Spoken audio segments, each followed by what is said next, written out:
Hi, beautiful people. I'm Shanika. I'm Chloe. I'm Corey. I'm Kelsey, and we are Mother. We are Black mothers and artists in a big city. Navigating motherhood for the first time.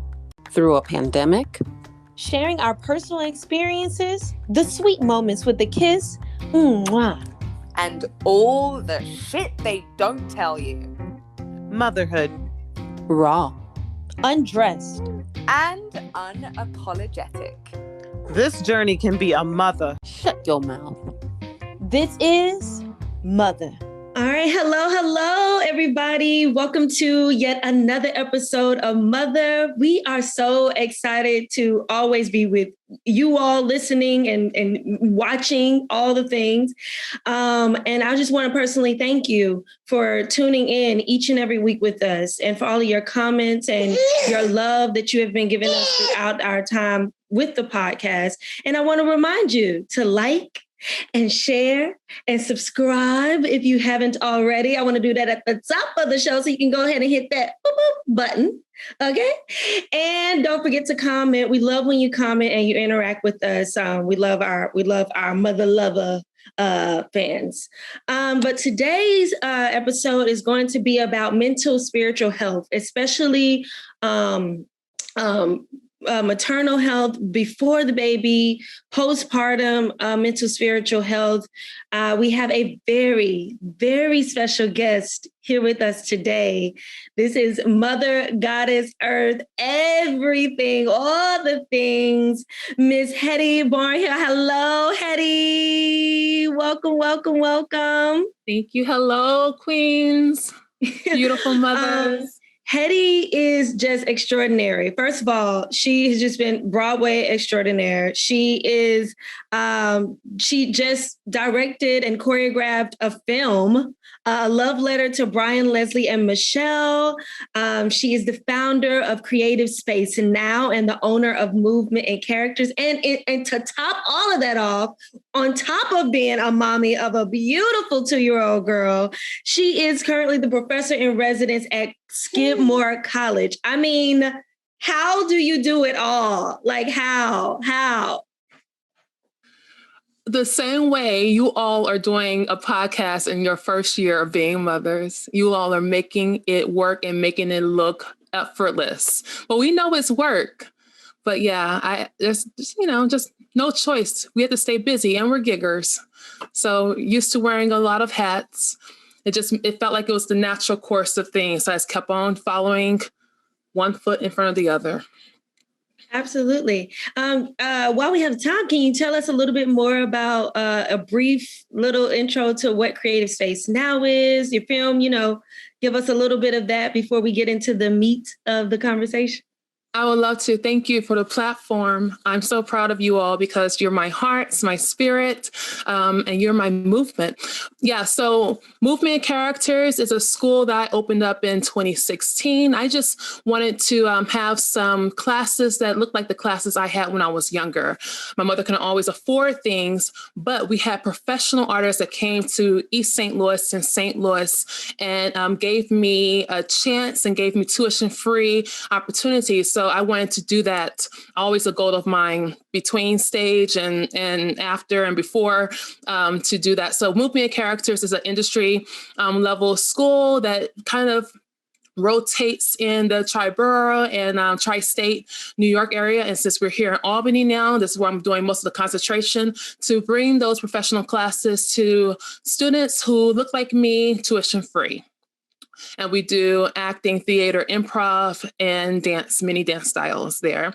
And movementcharacters.com, you can go there and look at that stuff. Creative Space Now it was my firstborn before Vi. And it's an organization that uses multimedia, dance, text, music, film to talk about race. The medium is, the message is the medium. So we use whatever art to talk about the message. And it's a platform to continue, start, and be at any part of the timeline of talking about race and race relations in America. And that is the reason why we have the film, A Love Letter to Brian, Leslie, and Michelle, which is a love letter to BLM. You can go to loveletterblm.com and get on the mailing list. And this film uses the same tools, dance. Hi, hello, say hi, Vi. Oh my, Vi is 2 and 1 sec shy, but she's all in that. And use same tools, dance, poetry, music, and we put that in the film form, along with very real life filming of my home, St. Louis, back in 2014 with Michael Brown, Ferguson. So this is a labor of love that's been in the works for a long time. And it was because of the pandemic is the reason why we turned what was a live performance into the film. And since we had the opportunity, we went ahead and did some more film magic to make that exist in that world. So right now it's in film festivals, but there is, like I said, a website to talk about this. Yes, she's exercising. She's exercising right now with her milk. We love it. Good, beautiful. To talk about this film, and I think it's so relevant. It's always relevant, which is sad, but it never feels like old news. And now the hot topic is critical race theory, which is I just did a post today about using the film as also a catalyst to talk about that as well. Come here. Yes. Beautiful, beautiful. We are excited about all things Hettie, all the things that you have going on, the fact that you are able to be a pillar in the community while at the same time being a mom and using your art for that good, and just allow and vibe watching this as she continues to grow up. It is just so beautiful. But like I said, getting into the meat of the conversation, we wanted to talk about mental and spiritual health today. And I wanted to start off by letting you know a little research that I did, which I thought was interesting, is 1 in 3 Black women suffer from postpartum depression compared to 1 in 7 white mothers in the US. And 60% of women of color do not even receive treatment or support services for perinatal emotional complications. I was like, well, and I think, when I even think about it, I feel like part of it too is, 1, we're dealing with strong woman syndrome, strong Black woman syndrome of us feeling like we have to, just stay strong. On top of lack of information, so half of us may not even know the signs, of when we're dealing with postpartum depression or even postpartum depression compared to baby blues. That was a new thing for me that I found out when I was doing some research myself during my time. It's like, baby blues is something that is actually much more common than a lot of people think, especially because your hormones are trying to rebalance themselves. And there's just so much going on, as well as I wonder if it's cultural, implicit bias, so many things. But I would love to know, I wanted to start off just giving those facts, because I think that sometimes, because mental and spiritual health isn't a thing that we really talk about within our community, we never really think about those figures, right? And what that looks like. And even within that, that's just based on what women might have actually participated in the study. Let's think about all the Black women that probably didn't even participate or want to let people know about that part of their life. But I would love to start there and maybe talk about what you guys think in terms of what brings that up. Why are our numbers so high? It's crazy. I didn't know that statistic, but it does not shock me at all. It just seems right on trend with how much more Black women specifically endure. I think American Black women, it's a very specific thing for American Black women, but also just Black women in general. But how much more trauma we experience just in general in our lives. Like, you take outside of having a baby and going through pregnancy and all of that, but then also the support, like you were saying, Shanika, I do feel like mental health in the Black community it's not discussed in the same way as it is in other cultures. I think it's almost like oh, just figure it out. You're fine. You're fine. You're, Or pray it away, honey. Yes, yes. Go sit down and say some prayers. Exactly. Just say some prayers and you'll be fine. You're all right. There's nothing wrong with you. I know it's hard, but get over it. And I think that it's interesting to sort of experience on my end. I definitely think I had a mixture of baby blues and postpartum depression that I didn't even really realize was happening until now that I'm reflecting back on it.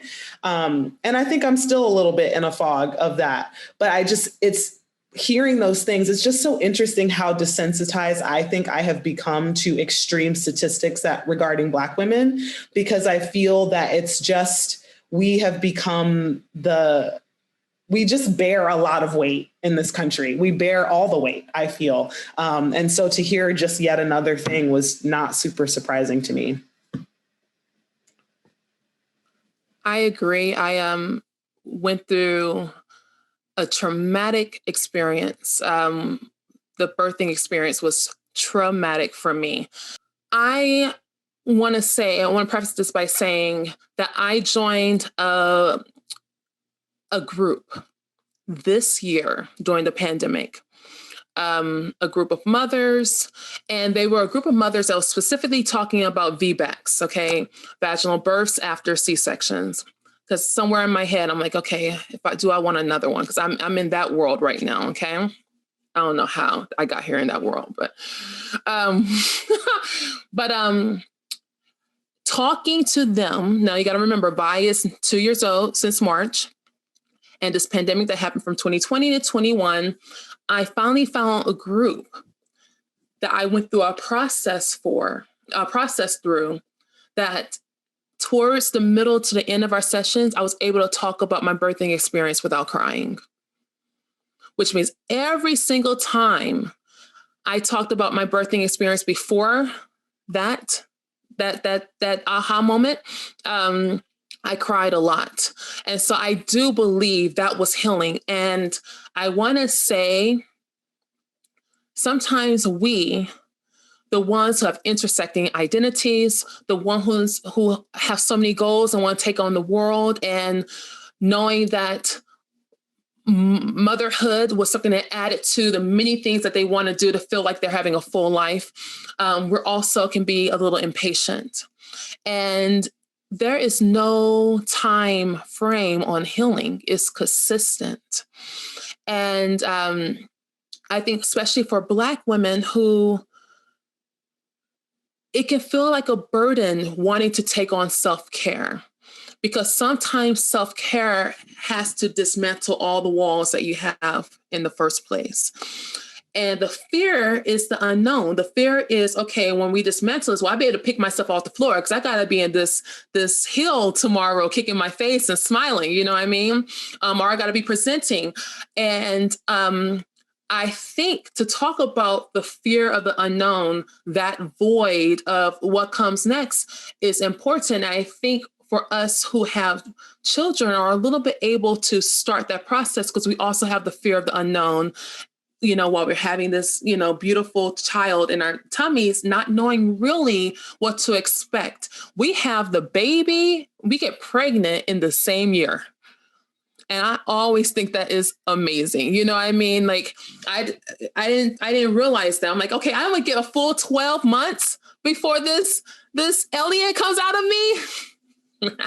Just kidding. The best alien in the whole wide world. But for me, I went through a severe depression, and really started with having the C-section, having the scary thing that happened to my heart, the scary thing that happened to Vi's heart. The placenta was failing.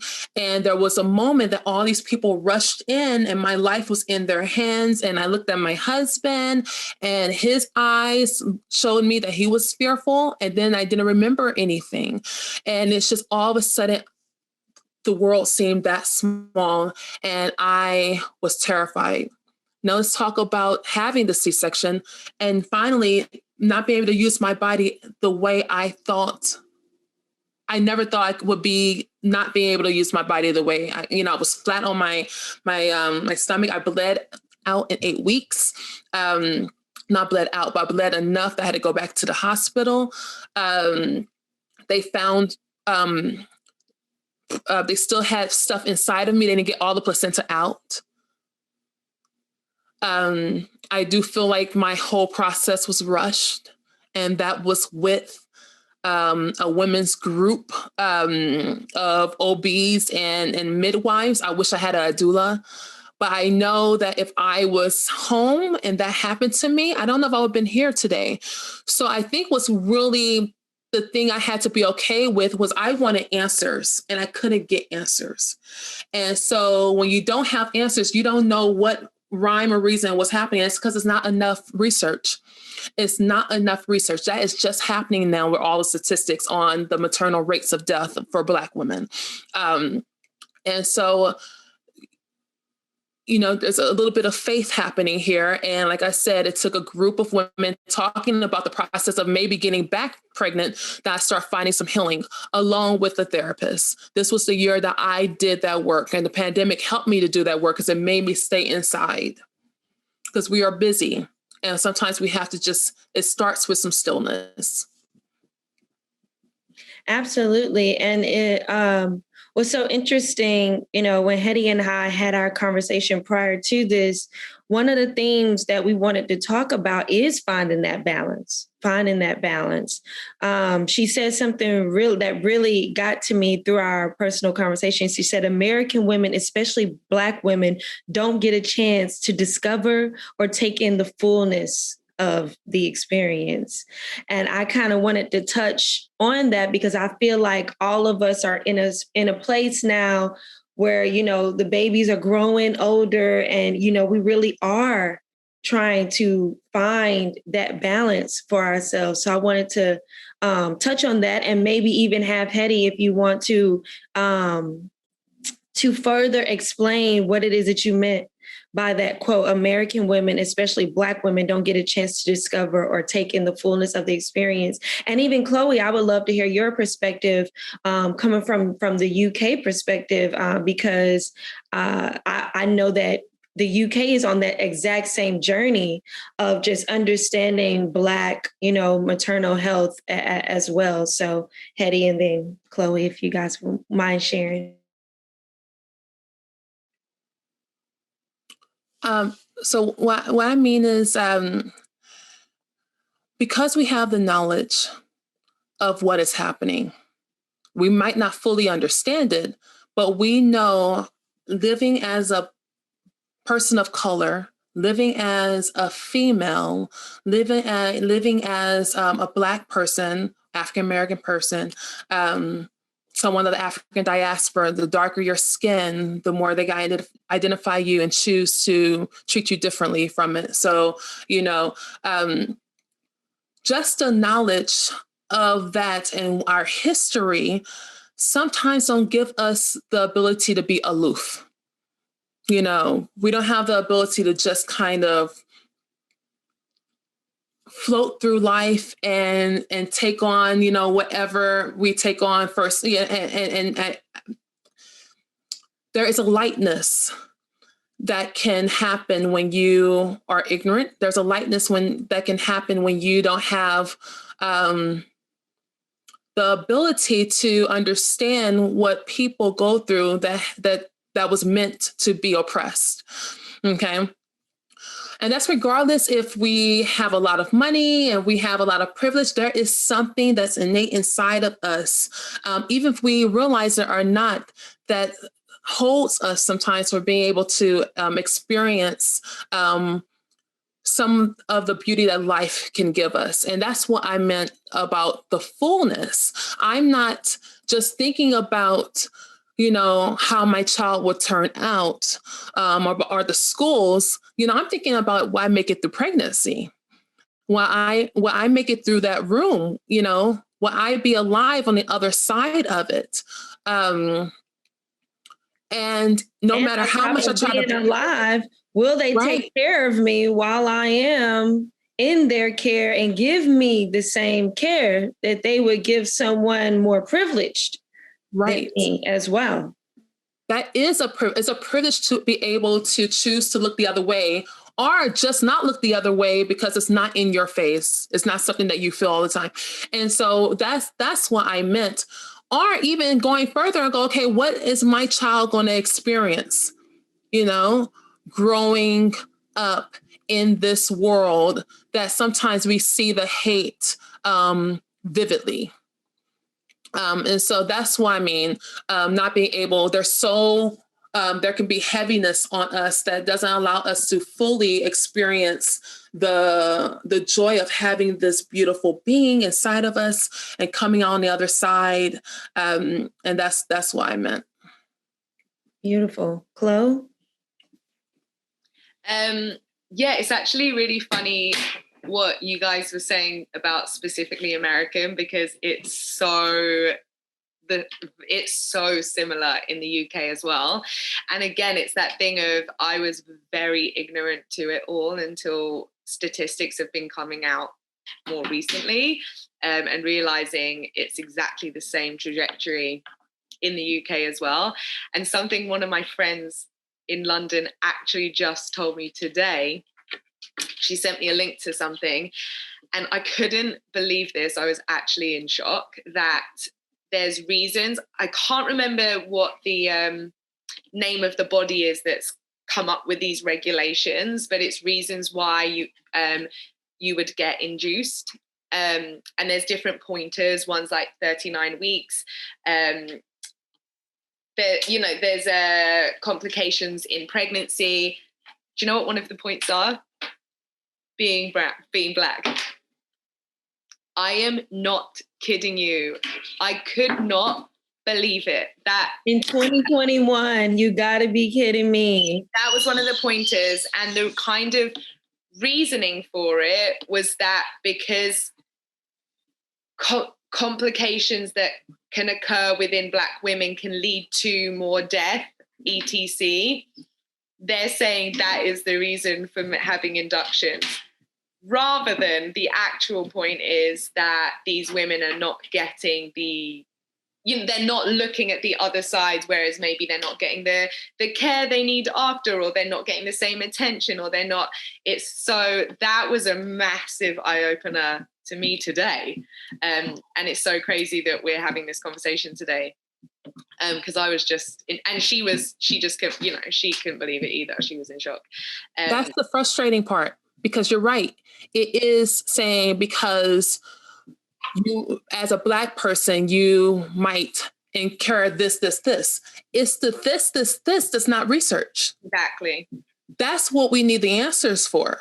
So they're saying, we'll just induce them. Right. To maybe prevent something else, but also that can lead, as we know, to many other things down the road. So it's not, it's like we have two things. We have doctors who already think they understand stereotypically what we might go through because of our origin and being Black women. And then on the other end of that, we have doctors who feel that we can take pain a little bit more. So are we being a little dramatic? So here we have going into this, if you are privileged as a Black woman enough to get all the care that you need, you still might be in a space with someone who's not considering other things about you because they're looking at you and what's happening in their head, their own biasness, their own systemic racism, and their learned behavior is telling them, okay, this person is probably predisposed to diabetes, high blood pressure, so and so. So if there's a red flag that comes up with that kind of thinking, who is going to do the new research? Who is going to go, well, maybe it's something else, or, this, and not just this. But then you go through that side and the stories and the scary stories we hear about the women who are having the babies and then die right afterwards or a little bit afterwards. That's a whole nother void. That's a whole nother space that I still haven't heard or seen some kind of real understanding on why that is happening. Have you all? No. And you know what?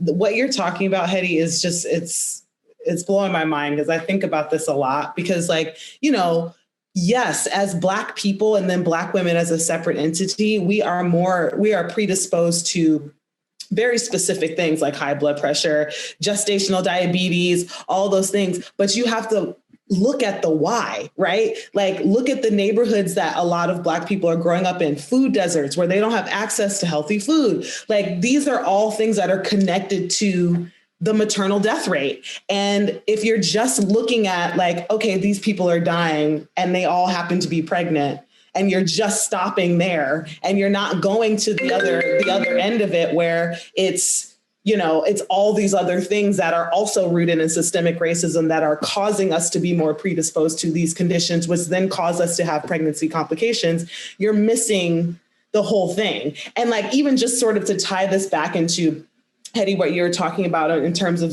dismantling kind of the facade of like Black women feeling like we have to kind of like push through things and allowing patience and time to really work through those things. That's a big part of it as well. It's like, how much do we, sorry, my dad literally is chain calling me. Dad, please, I'm doing a podcast. Yes, sir. It might be emergency. It's not. He's okay. He gets on his thing. He wants to see the baby. It's a whole thing. But like just thinking about how I think that's also connected to like how much Black women we feel like we have to internalize emotionally. And I think you're right in terms of sort of the fullness of pregnancy and not even being able to experience parts of the fullness of life because of that, of like, when I step out in the street, what do I have to think about? When I think about, my husband going out for a run, I'm stressed. If I'm thinking about, these are things that people don't normally have to think about at all. And those are all things that we are internalizing. And that also is aiding in our lack of health as well. And these are things that need to be researched too. It's not just, a Black woman gets pregnant and then, all these other issues come up. It's all the things leading up to that moment that I think are so important to discuss and also to research. You're so right about that. And then like add on top the fact that we're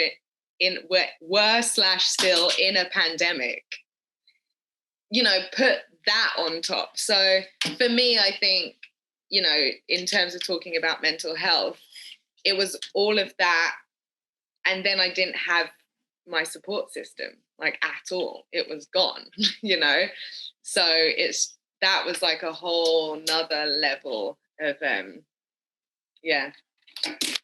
right there with you, Chloe. I'm thinking when I was going through my situation, especially coming out of the hospital in a wheelchair, not being able to, you guys have heard the story, the listeners have heard the story, not being able to get in my bed for 3 weeks, hold my baby, just, it didn't go the way that I envisioned it in going. And I'm a pretty spiritual person. I feel like I'm a pretty positive person. I couldn't believe the darkness that I was feeling in such a beautiful moment in my life. But it led me to think about, while I was trying to pull myself out of this moment, I'm like, no wonder people have depression. No wonder people feel this way, because you're dealing with all the emotions of the new, while at the same time dealing with first-time mom jitters, while at the same time trying to figure out what the hell is going on with your body, while at the same time sharing your body with the human being, while at the same time battling society and then battling your own thoughts. You know what I mean? It's like so much going on. And I'm grateful for these women. I'm grateful for my husband. I'm grateful for the phone calls of just being able to talk to people that would help continue to try to push me in a positive place. But I think about, like, not everybody has that. Not everybody has that supportive partner that kind of understands and can see the signs and kind of try to help them pull out. Not everybody has even a family that would be willing to talk to them for hours while they're just venting, or cry with them, or be with them in that moment. So it's just, it really is so many things on top of it, but it led me to want to dig deeper into this, because I'm like, I get it now. I get why this happens to women, and it's beyond a hormone thing, in my opinion. I think it's everything surrounding you. It's cultural. It's everything. You know what I mean? It's far beyond. I'm sick of it just being the hormones. There needs to be a deeper dive in the research, as well as a deeper dive into actually really, like, when they do the research, I want people to be in the room, you know, especially the qualitative portion of the research study, be in the room asking the right questions to Black women. Because there's one thing to ask them questions based on your own biases of an outside perspective, and to ask questions from someone who comes from that community. How does this part of it affect you?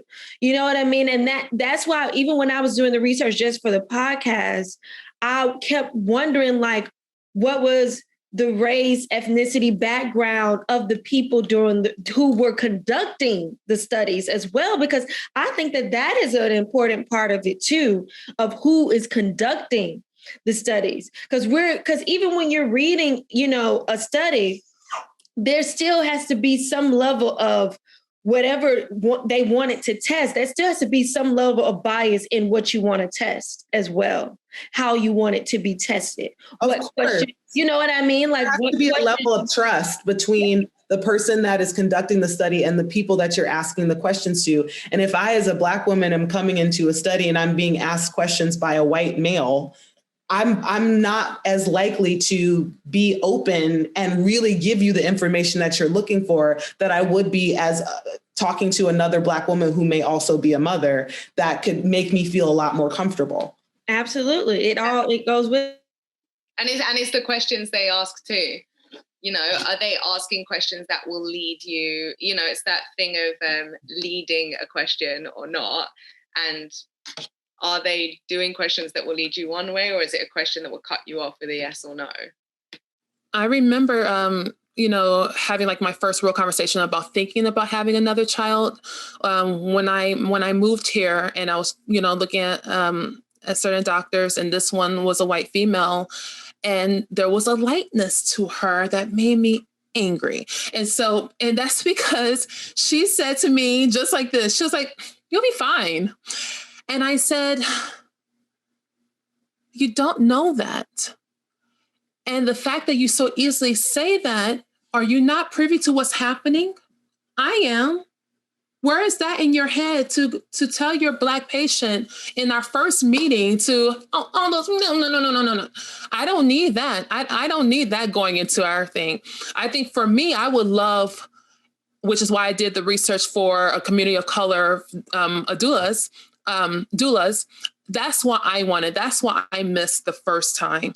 And I have a question for you all. So have you heard, or is anyone currently participating in pelvic therapy?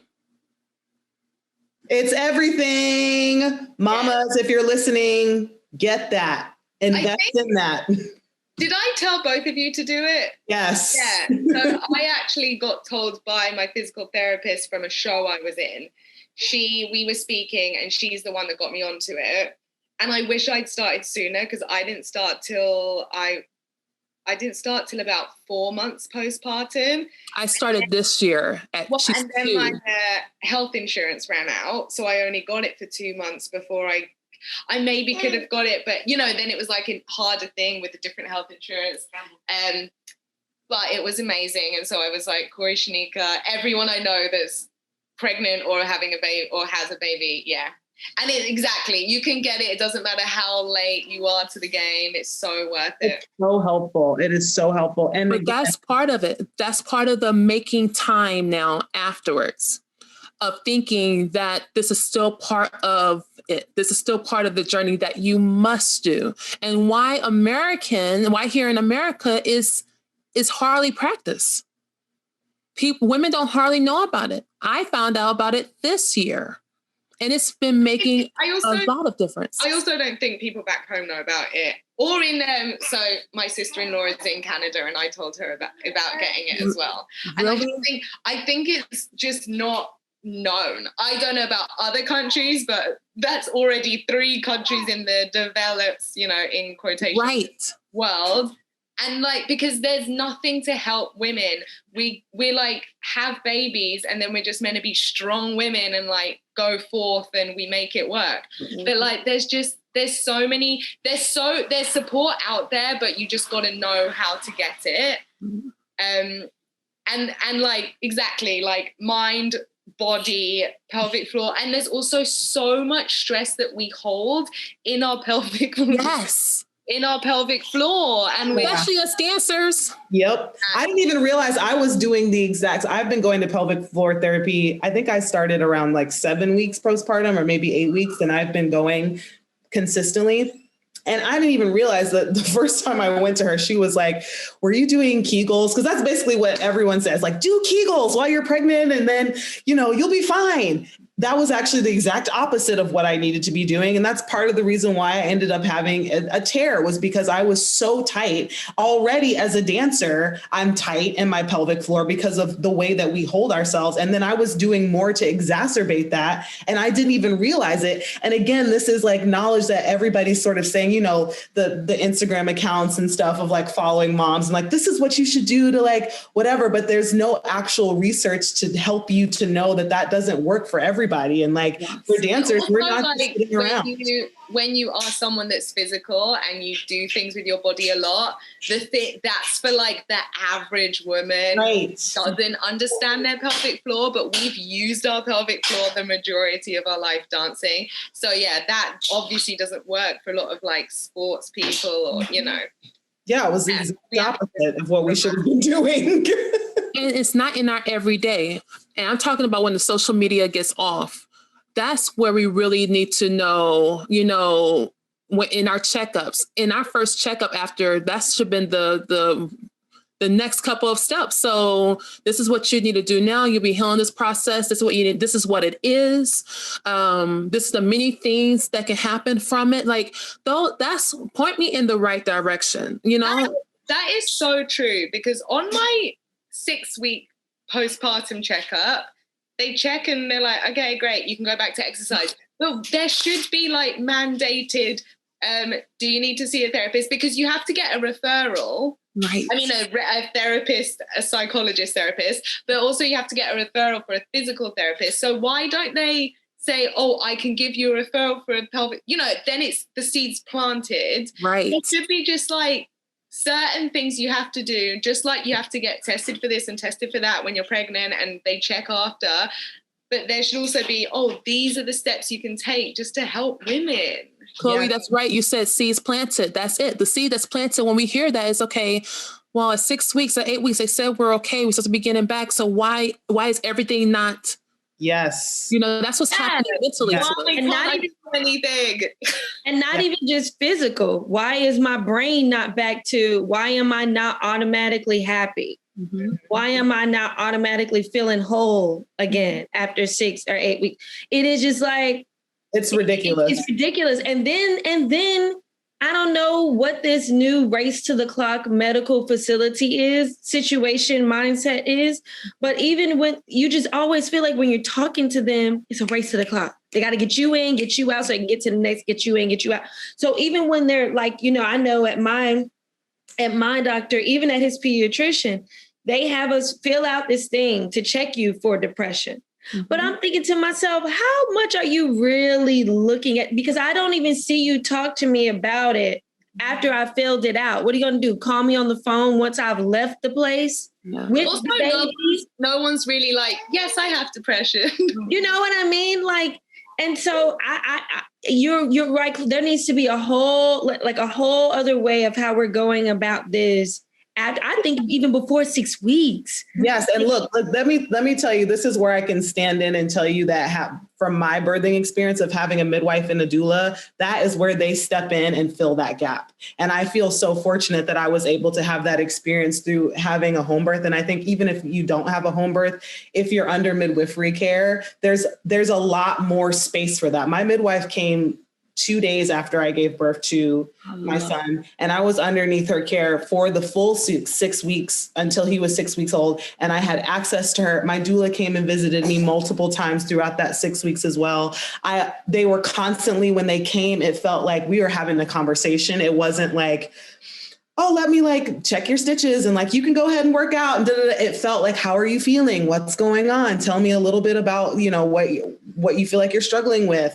All this, I felt like I was able to have a true session with the people who helped me bring my baby into the world versus it being a checklist of how's this feeling? Are you on this? Da, da, da, da, da. And I felt like even more empowered moving into I definitely think I had some postpartum depression, but I felt more empowered to ask questions and figure out how to get myself moving forward because I had that support versus just going in after 6 weeks and getting the okay from a doctor who's barely really checking anything. They're just checking like very obsolete things, in my opinion, to make sure that you're okay to work out. That's basically what the 6 week checkup is. It's like, are you okay to start exercising? And put some birth control in you. Right. And do you want birth control? The main thing, isn't it? The main thing. Do you want birth control? If you need birth control, this is where you should go. Like, that was the main topic of conversation, birth control. Yes. It felt like they were pushing drugs. They're like, you sure you don't want this heroin? You don't want these white pills? Right. What kind of birth? We have different birth control. Like, seriously. And a side note to Corey, that is a difference in Canada and the UK, is you have midwives. Mm-hmm. So the midwives come in and they're with you for 6 weeks after. Now, I'm not sure. I know it was different in Canada. I'm not sure how it was in the UK with the pandemic because I know everything changed then. But normally they're with you the whole time. And we talked about that with Where Do I Give Birth in that episode of just like, I didn't know that I wouldn't have a midwife. Wow, I did not know that. Corey, can you, 2 things. Corey, first thing, can you shout out your midwife and doula services and maybe we can put them under the comments or something on the YouTube so people can get to them, because these are also women of color as well, right? Yeah, so this is great. They're great. So my midwife, her name is Lashana King, and her midwifery company is called AMAI Midwifery. And she's amazing. She is based out of Brooklyn. So Amai Midwifery. And then my doula, her name was Maria Luisa Dangond, and she's also based out of Brooklyn. And I believe her website might just be Maria Luisa or mariadangond.com. And she is Hispanic and she is amazing. And I also want to shout out, although they were not my doulas, but we have had so much conversation on Instagram and I love them. And I was also researching them. Ashe Birthing Services. They are amazing. If you're looking for a group of beautiful women of color who are also doulas that are fantastic. Wonderful. Thank you. Can I shout out Labor with Love? Yes, please. So it's laborwithloveservices.com. And right now, everything is virtual, but groups of women of color who are doulas and specialize talking about VBACs, support groups for VBACs, no matter where you are thinking, if you want to, first time pregnancy, is just thinking about pregnancy, is talking about that with women of color who specialize in it. Wonderful. Yeah, that was like a big part of it for us, that when we started this podcast, we wanted to also make sure that we were connecting people to services, birthing services, childcare services, all of that, dealing with baby and mommy. So people to connect, because you just don't know where to go. You don't know where to look. And you know that that's something that you want. You just don't know where to look. A question that I have that just came up for me that actually isn't in my notes. We have one more question in my notes, but I think this is interesting. I would love to know how your families talked about mental and spiritual health surrounded around before pregnancy and after. It was interesting for me. My mother didn't really talk about it My grandmother didn't really talk about it. My aunt didn't really talk about it, but I knew that they had traumatizing experiences, but they aren't talked about. And I wonder how much of them not talking about it, how much of the only portion of it, the trauma they had, I had to do some dismantling within my own spirit in order for me to be able to connect to make my experience fresh and new for myself. And then afterwards, during my postpartum time, my mother's biggest fear was the postpartum depression. She just kept saying like, "Oh, don't talk like that because I don't want you to have depression. Oh, don't do that. You got to get up because I don't." And it was like, I don't know if it really works like that, Mom. You know what I mean? Like, I know that I could feel her care and I knew that the intention was good, but it just was like, it doesn't work that way. And I wonder what would have been another way that we could have kind of opened up that discussion, because I don't know if my mother had postpartum depression. She never talks about it, but I know that she has. It's that thing of like, again, just trying to push it all down and be the strong woman, that to me is, she's just doing what she knows yeah, to carry on. And unfortunately, that's the tale we're told over and over again. And I think that's the tale I told myself too, is even with my birth, even though I was induced, I was like, I'm strong, I can do this, I got this, I don't need an epidural, I'm like gonna nail it. And like, I did it and I got through it. And then the breastfeeding, which was like a nightmare. I'm strong, I can do this, I'm gonna push through it. And I did do it and I did push through it and it worked. But it's just that thing of go, go, go. You don't have a moment to yourself, because that's the story we're told all the time, is you can do it, you can do it, you can do it. And before you know it, you've suppressed and not dealt with it. No. You know what I mean? But I'm like, that's one generational thing that I really want to dismantle. I want that to be an open conversation so that, when my daughter, my niece, my whoever gets to that point in their life, they can have some tools, because we've made it an open conversation. I want the conversation, I want the question to not just be, "Oh, well, how you doing? How your body doing?" When you're pregnant with the baby, I want the question to be, "Well, how's your spirit? How's your heart? How are you?" I want there to be a check-in of that as a part of it. And I know that it's just generational. I know that it just has to be a changing of language. You know what I mean? And so I was curious in what you guys' experience was with that. Did your families talk about that type of stuff? Well, I think for me and my mother, I'm the only child. My mother had me at 30. So she was just trying to relive what happened. And when she talked about it, it was, I just almost could imagine my mom already thinking about, she had to make sure she go back to work. You know what I mean? Like, I feel like she already had that mindset. But we talk about spiritual. So her big thing was prayer and God. And so I think sometimes spiritually, we start going always up there and not realizing up there is also in here. And there's many forms of nurturing that and listening to that. But I'm going to tell you something that really bothered me. And I don't know how I skipped this moment. There's a stigma with depression. I can tell you, there's no doubt in my mind that the nurses that were coming in after while I was still in the unit, in the room, before they released me, the way they were asking me questions about my cognitive state made me distrustful of them, because I felt like they were quickly trying to push pills down on me.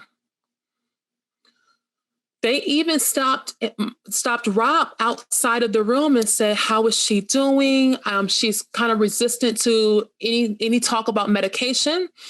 And Robbie came and told me, and he said, "No, she's not resisting, but she just had a baby for the first time. How about talk to her about a support group?" I've never been this. I never did this before. Give me some other women to talk to. I had to have classes and groups to get here. I need some afterwards. But what you're not going to do is, in this mind frame of mine, what you're not going to do is now send me home and saying, okay, I need some pills to get through the next day. I need to do some work. That should be my last resort. And I have no I have no problem with getting with people who need medication for where they are. But I do believe, let me talk to someone who specializes in this. Let me have some shared experiences with people and communicate and break down these walls before any of that stuff. And that's the problem. I think it is scary to even say depression, and also to even realize postpartum depression looks very different for everyone. It's not this one thing. I also kind of feel that it's this thing of, oh, have you had postpartum depression? But I feel like everyone has some kind of level of it, and I don't think it's something you have it or you don't have it. I think it maybe the conversation needs to change of you will go through some form of, because I don't. Well, and they've tried to separate it between the baby blues and the postpartum depression, but I'm with you, Chloe. I really am with you. It's like the same thing to me. That's complete. I was trying to convince myself of like, I just have baby blues. But I'm like, but it is the same thing. I'm feeling sad. About a lot of things, and there's just varying degrees of it. But they try to make it seem like baby blues is. I think it's like what Hettie was saying. I think there's a stigma around the word depression. Like, we're going to try to say that it's all these other things before we say it's depression. Let's just say. Is baby blues like, oh, okay, you just got baby blues, you'll be fine? Well, they say that baby blues is like is something you experience because your hormones are trying to, balance themselves, and it's something that happens right when right after the baby, and then it goes away in weeks. But it doesn't. It obviously is driven from postpartum. It's the seed planted. Right. And full disclaimer, none of us are doctors. We are talking. This podcast is also based on our own personal opinions. Okay, so we created this platform. And experiences. We created this platform for us to be able to have these types of open dialogues. But just disclaimer before somebody goes saying they think they the doctor. We ain't the damn doctor. Okay, but we are talking about our own personal experiences, how we feel. I agree. I believe that there are varying degrees, and a better way would be, here are some tools to, help you through this, whatever varying degree, because there are some people that never come out of it. There are definitely, we have to acknowledge that there are, I had a cousin who it was hard for her to come out. You know what I mean? And maybe some people never do. So maybe that's the difference, is that with baby blues, they see people come through, and that's the first varying degree, and the other side of it is when you never come through and it becomes all encompassing of your life. Maybe that is. But there's also a world where you don't really know if you're coming through it, because there's also, like we're talking about already, it's like there's the suppression. There's like, at this point I should be feeling fine. Now you go back to work, you're doing all these other things to sort of distract and maybe mask. I don't know. I mean, again, I'm not speaking from a medical perspective. I'm just speaking from my own, because I definitely have bouts of that coming back into my life now, even with trying to juggle going back to work and, childcare for him and all of those things. And I'm like, there are times when I'm super weepy and I'm like, is this hormonal, or is this, I don't know what this is, but this is definitely something that feels out of the normal for me. And I don't know what that is. And I also don't know that it's necessarily something that has to be like fixed or changed, because I don't know. It's my first time. And so I think, all of this is kind of like the roundabout way of saying that the support should not be up until 6 weeks and then we just keep it moving. It's like the pelvic support, the physical support, the spiritual support, all of those things have to be happening consistently, because your body has just gone through a huge shift, and spiritually you have just been reborn. Like, literally, you're now taking care of another human. Yes. Right. Yeah. There's a piece of paper that they give us. I don't know if you all receive it, but the same question of, how you're feeling, a few questions after is like, do you feel like harming your baby? So that is, I think, sometimes a scary thing for people saying, I don't want them thinking I'm doing this. I'm just having anxiety. You know what I mean? I have never thought about harming my baby, but I felt like I felt like I just want to protect my baby from everything. That was what I went through. I was having anxiety. I was like, okay, it's too cold outside. Like, how do I know if I'm dressing them too warm or things like, it was that kind of stuff. You know what I mean? I want to check on the baby every second because I just want to make sure the baby is breathing. And that was a form of anxiety. I want to talk that out. But then when you're having those pieces of paper and it's just like, no, I distinctly, if that's what I'm associating depression with, I'm never going to say I'm depressive because I don't want to harm my baby. I've never had that thought. And like I said, we're not doctors and there's people that go through what they go through, but it looks different on everyone. And I think we are in the world in multiple ways that want to be able to check things and have just a one blanket easy answer, Band-Aid answer for everything, while the work is always in the process of talking, communication, figuring out dialogue. That's the only way. And it's constant. It's constant in a way that is not taboo anymore. Right. And you hit on something interesting because we put such a focus on the postpartum depression, but there are other things. Yeah. There is anxiety. Mm-hmm. There's extreme overwhelm. Mm-hmm. There is just plain out sadness that ain't got nothing to do with depression. There is long, like you touched on something so you touched on something. Yeah. But I'm saying but she touched on something in terms of we automatically connect depression with it has to be the extreme thing. I gotta want to harm my baby. But part of the reason why people don't know how to call it and to ask for help and support is because they don't know that anxiety, you know what I mean, is something that you do need support and help with.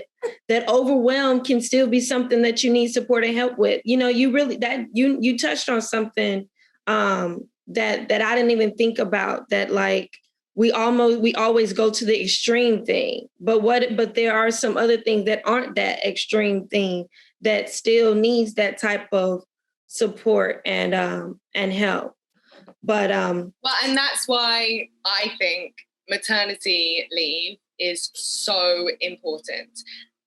And you ain't never lied. Yes. Yeah, back home a year is what you get. And it's so important because I didn't even feel like myself again or even feel like doing anything to do with my job until I was 9 months postpartum. That was when I even felt like maybe dancing again. And I just didn't even want to, there's way too many other things going on in my head. I couldn't even focus on that. And so I just think, 6 weeks people go back. I can't even imagine going back to work. I was thinking about that. I'm like, one thing this having a baby during the pandemic did bless us with was uninterrupted damn time to just sit down and learn how to be a mom and deal with this life-changing experience. Because I was thinking about our friends, in shows and how they've jumped back to the show after 8 weeks. I'm like, how did they do that? I know at week 8, I was not. If I was still employed in a show, I was not ready.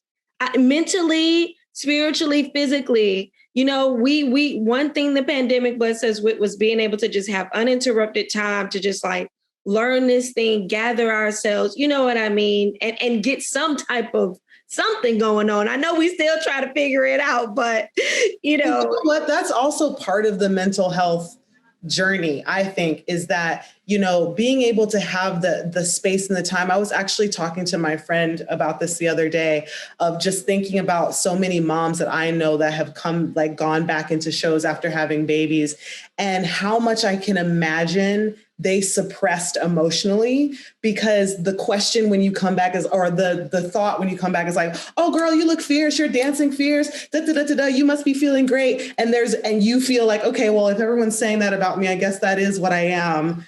Even if you don't feel that way, right? And how many moms go back into work, go back into whatever it is that they're doing, feeling all these conflicting emotions, but the narrative that you're getting around you is that the only thing is important is how you look and whether you are sufficiently doing your job. Yes. And if both of those things are true, then everything's fine. You must be fine. And so then you might be, as a mom, convincing yourself that I guess I'm fine, even though I'm not emotionally. I'm actually sad that I'm away from my baby. I'm all these different you know what I mean? Like there could be so many things that you're managing. And so pressing so much. We want validation. Yeah. And we're in a world that we want validation, and the whole mindset of, I had to change my mindset. It was no longer, I want to go back. We keep on saying, am I back? We're never going to be back. We're moving forward. And everything that makes us who we are today makes us stronger, more beautiful. All the emotions makes us more colorful. We have more lived experience. I don't want to go back. I want to take what I have and I want to continue and recreate and redefine. And when we have people, when we have gatekeepers and when we have creative tables that don't understand that because they're removed for multiple reasons. It's hard to be in the culture that don't understand that, because then we're coming back so they can validate us. And that's where the real healing happens, and the real understanding of going, no, I'm making space for who I am and what I'm becoming. It's no longer back. The extra curves, the extra love I got on me right now, feels good. But we have to get there. And it's harder for us who are in the world of entertainment. But the world of entertainment has to change. I remember one of the first things that I did when she was about 6 months, I had rehearsal. The newspaper was there and they took a picture and they put her, it was in Rochester. They put her in a picture. She was sleeping. We were dancing behind, and it was a huge thing of, children at work. And I remember before that happened, I actually apologized. And I said, I'm so sorry. I brought, my baby here. And she said, oh, no, you don't apologize. You're apologizing because you're living in the world that you're usually talking to, probably mostly men. I don't know. You have nothing to apologize for. And when I say, I'm not trying to be just, broadly talking about gender, but I'm saying, she said that you are in a patriotic thought process. And we make space. There's of course, you have your baby here. You are this and that. We are mothers. We are owners. We are dancers. We are choreographers. We are creators. All of that goes in, and we don't have to diminish one to concentrate on the other. And I think once that happened for me, once I made that, and once I made choices to make sure that the things that are happening in my life can understand that and make room for that, that's when I felt for the first time in my life, even before powerful. That's where I felt powerful. Absolutely. And you wear that so beautifully. And you were a big, you and Steph Clemens, you guys were just big inspirations for me. I mean, spending that time with you guys in California, for the listeners, Hettie and I, we met doing a show together right before the pandemic hit. And I just remember being so inspired just to have those examples of women doing their damn thing, creating, being bosses, and having their children around them. And it was one and the same. And you were all of those things and all encompassing of those things. And I'm happy that more and more women in our industry specifically are choosing motherhood and are choosing to, do it out loud and let people see it. And because I feel like the more that people are seeing it and we're living it out loud, not trying to hide our children, not trying to hide our motherhood, pumping in the rehearsal studio, in the dressing room, whatever, and showing that vulnerability and showing the realness, the more we will be able to get our industry to move forward with us in the state that it really already should. But we got to take steps. But I think that the more that we do that out loud and the more that people are, around it and see it, and those of us like working with our union and stuff to get them on board as well, we would start to shift the conversation and shift that view of it. And it will be, start to become something that should already be important, but it'll start to become something actually negotiable, important contractually, as we know that's how our business works. But anywho, okay, because I know we have to go soon. What I want to leave our listeners with on this last little bit is I would love for you guys to share some spiritual toolbox stuff.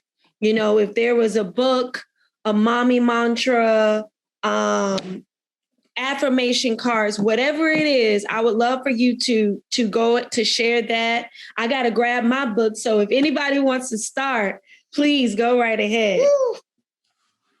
I'll start. Sophia Henderson Holm. She was a poet. She was a writer based out of New York. This is her book, Madness and a Bit of Hope. It's a series of poetry, and she had intersecting identities. She identified as female, queer, and Black, how I identify. And it felt good to not always just have something that dwelled on motherhood, but something that brought me out of the other aspects of what I was. So there's a collection of poems. Some are political driven. There's a beautiful poem about labor in here. It's long. It will touch your soul and then some, and it hits heavy and it's rhythmic. And as a dancer, you'll be able to feel it. It is beautiful. So yeah, this what got me through, as well as the, my family. My family gave me some quiet time to have my own voice in my head. And sometimes singing to Vi, I found some spiritual comfort. Especially when she looked and takes it in. Sometimes we have it already, and the things that we do that sometimes we only wait to get paid for, just to do, with the baby. So yeah, Sophia Henderson Holmes, Madness and a Bit of Hope. Hi. So for me, I had a couple things. Well, first of all, I had a lot of mantras. I saved it. It's in Carver's baby book, but he's asleep, so I'm going to keep him asleep. But when I had my baby shower, everyone that came to my baby shower made me a little, like a banner of mantras that I basically had on the front of my bed from, I think, probably 7 months pregnant on.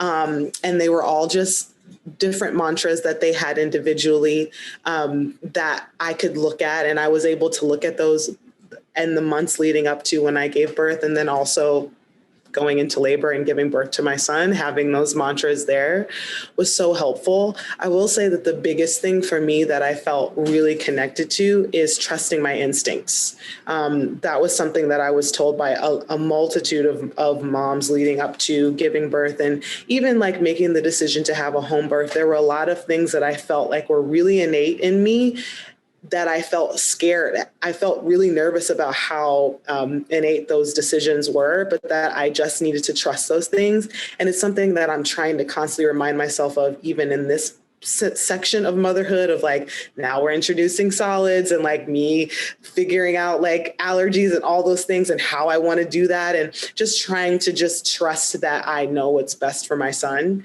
and continuing to reiterate that to myself, even in those moments where I have a lot of doubt because I feel like I'm a fish out of water. I would say that was the biggest one. But the book that I loved was a book called Nurture that I know Shanika, you love that book too. Is that the book you have? Yes, Nurture. My friend Alani gave that to me as a gift while I was pregnant, and it's amazing. I'm sure Shanika's going to talk more about it because she actually has it in front of her. But it was so amazing. It takes you step by step through every month of pregnancy. There's places where you can write affirmations for yourself, journal in there. It just was, to me, and it's also written by a Black woman. I believe she's a doula. And to me, I felt like I read a lot of other books like Ina May Gaskin's and all those other books that people tell you to read in preparation for giving birth, but to read from the perspective of a Black female was so helpful for me. And then to also sort of manage my own emotions throughout the whole thing by journaling and all that, it just felt like a really great tool. So if you're looking for a good book and you're pregnant right now to go through, I could not recommend Nurture enough. Yes, absolutely. I'll go ahead and piggyback you since we both are on the nurture journey. A friend of mine also gave it to me because I was reading the very popular What to Expect When Expecting, which does its own gift of letting you know things. But I kept looking for a Black voice in the birthing space and I couldn't find one. And my white friend, Jessica, was like, girl, I'm going to sing you Nurture. And she sent me this, and it was such a gift.